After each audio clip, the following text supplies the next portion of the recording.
एक बहुत बड़ी जिम्मेदारी होती है सर, युवा पत्रकार बन के समाज में रहना। वो भी सर 25-26 साल के लड़के को कितना युवा कह सकते हैं? अगर कोई खुद को समेट के समाज के साथ खड़ा है तो समझिए वही बहुत बड़ा हिम्मत दिखा रहा है।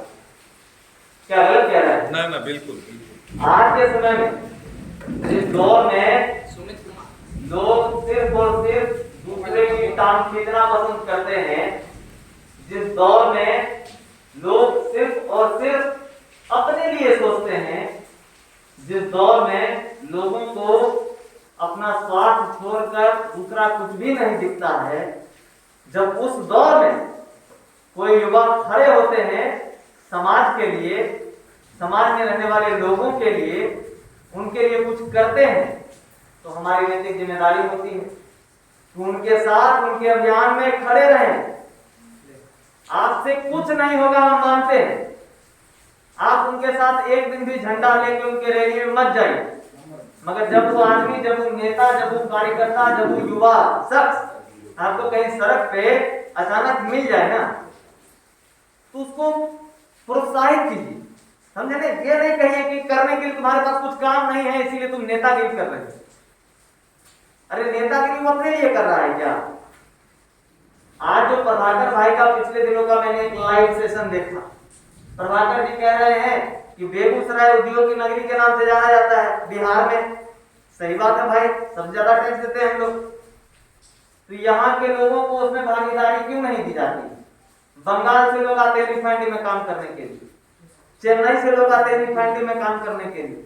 और जाइए आप, डी ग्रेड का जो कर्मचारी होता है ना, तो झाड़ू लगाता है, नाला साफ करता है, या कोई सर उस थर्ड पार्टी पेरोल पे जो कंप्यूटर, टाइपराइटर, इस टाइप का जो पदाधिकारी है, वही आपको मिलेगा आम शहरी बेगूसराय का। आपको रिफाइनरी में कहीं भी, किसी भी जो इस तरह का जो संस्था है। अब हमको बताइए, मुंबई का नाम तो सब लोग जानते हैं, ठाकरे साहब को कौन नहीं जानता? बाल ठाकरे को सब लोग जानते हैं ना। वो आदमी इसी मुद्दे को लेकर सर इतना बड़ा नेता हो गए, पूरा महाराष्ट्र उनको पूछता है। आप चले जाइए, आप उनको तो पूछता ही पूछता है, उनके जो पूर्वज हैं, जो उनके बाद आया, उनको भी पूछता। कहता भाई यही आदमी है और इसी के बाप और दादा ने हमको इतना अधिकार दिया कि यहाँ जो इंडस्ट्री है उसमें हमारी भागीदारी है। हम वहां जाएंगे तो हमको वहां से भगाएगा नहीं। आप यहाँ जाइएगा रिफाइनरी में नौकरी करने, क्या आपको क्या योगदान है सरकार की तरफ से? हमको बताइए। कुछ नहीं, 0 सन्नाटा। अगर उस हक की लड़ाई के लिए कोई आदमी आवाज बुलंद कर रहा है तो उसकी आवाज के साथ अपना भी आवाज जोड़ेंगे ना। मगर वो कहावत है गांव समाज में, भगत सिंह सबको चाहिए, पड़ोसी वाले घर में। समझ रहे? हम युवा पत्रकार हैं, हमको बैठाए, बोलने का अवसर दिए, बहुत अच्छा लगा, मगर इससे क्या होगा? हम अकेले चीखते रहेंगे, किसी मुद्दे को लेकर बोलते रहेंगे, एक अकेले को प्रयास कर लेने से कुछ होगा? हम लाख सही हैं, हमारे साथ आदमी खड़ा होगा तब ना भाई कोई संज्ञान मिलेगा। कोई मुद्दा उठा रहे हैं, आज विश्व युवा दिवस, कितना बड़ा दिन है आज। विवेकानंद जी को याद कर रहे हैं, शून्य पे कितना दिन बोलते रह गए। इनके इतना नॉलेज आज की डेट में किसी के पास नहीं, ना हो पाएगा। एगो वाक्य बताते हैं, हमारे नाना जी इतिहासकार रहे, तो बचपन में सर पढ़ रहे थे, विवेकानंद जी के बारे में बताते थे। तो जिस सभा की हम लोग बार बार चर्चा करते हैं कि विवेकानंद जी शून्य पर इतना कुछ बोले, जब वो सभा समाप्त हुआ, उसी सभा में एक महिला थी, युवती थी, महिला नहीं थी, युवती 25-26 साल की। वो बोली विवेकानंद जी को कि हम चाहते हैं कि अगले जन्म में जब मैं फिर से जन्म लूं तो मुझे आपके ही जैसा श्रेष्ठ पुत्र हो, तेजस्वी पुत्र हो, विद्वान पुत्र हो। क्या जवाब दी? उसमें बहुत सीनियर थे, उम्र भी उससे दुगुना था। बोले माता मैं तो अभी भी आपका पुत्र हूं, आप समझो तो सही। तो कितनी बड़ी मानसिकता लेकर चलने वाले लोग थे।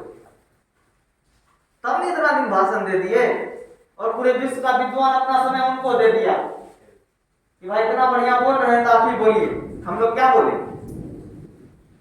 तो जो मुद्दा बीते दिनों से उठाया जा रहा है, चाहे वो शहर के आम शहरी को उसकी जगह दिलाने की बात मैं कहूं सीधे मायने कि जो इंडस्ट्रियल क्षेत्र है अपने शहर का, उस शहर में उन शहरियों को रोजगार मिले, नौकरी मिले और उनको प्रमुखता के साथ मिले। आप इस शहर के शहरी हैं, देखिए क्षेत्रवाद का मैं विरोधी हूं, मगर फिर भी क्या करें, बेरोजगारी का आलम है। कहां है रोजगार? ना सरकार संज्ञान लेने को तैयार है और ना हम लोग संज्ञान लेने को तैयार है। तैयार होते तो आज इस समीक्षा की जगह आंदोलन कर रहे होते कहीं सरकार के विरोध में, मगर हमको पता है कि रोड पर आंदोलन कर लेने से, भूख हड़ताल कर लेने से, लाठी डंडे खा लेने से सरकार थोड़ी हमको नौकरी दे देगी। इस सब कुछ को जानते हुए भी फिर भी क्या करें, मन है कि मानता नहीं, फिर भी हक के लिए बात कर रहे हैं।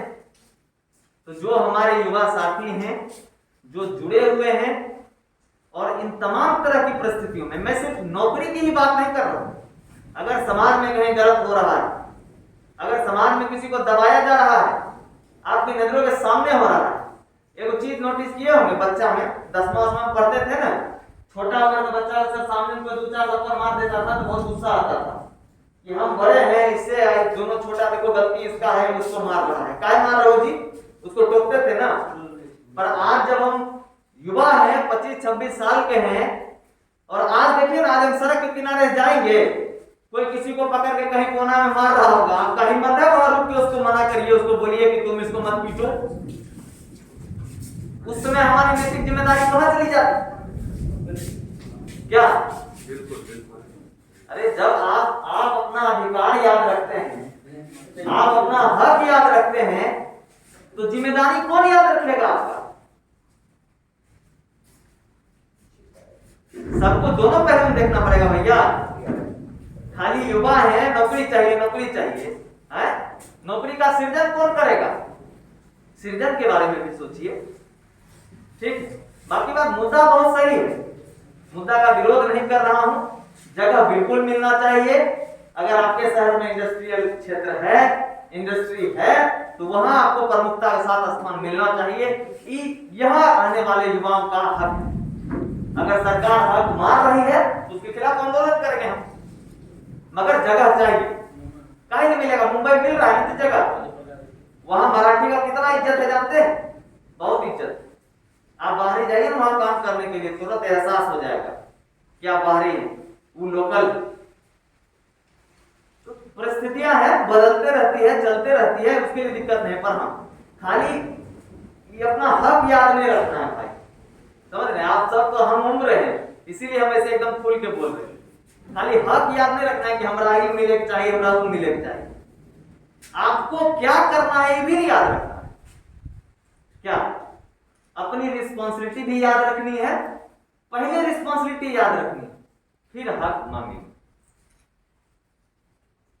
क्या गलत कह रहे हैं हम? जी नहीं, सिर्फ हक की बात नहीं करनी है। वैसे आज युवा दिवस है और हमारे जितने युवा साथी हमारे तरफ से तो सीधा और साफ एक ही संदेश है कि देखिए, गलत नहीं करते हैं तो गलत होने भी नहीं दीजिए।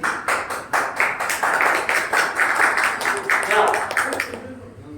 गलत नहीं करते हैं तो गलत होने भी नहीं दीजिए, और अगर आप गलत नहीं करते हैं और गलत होने देते हैं तब फिर आप भी गलत।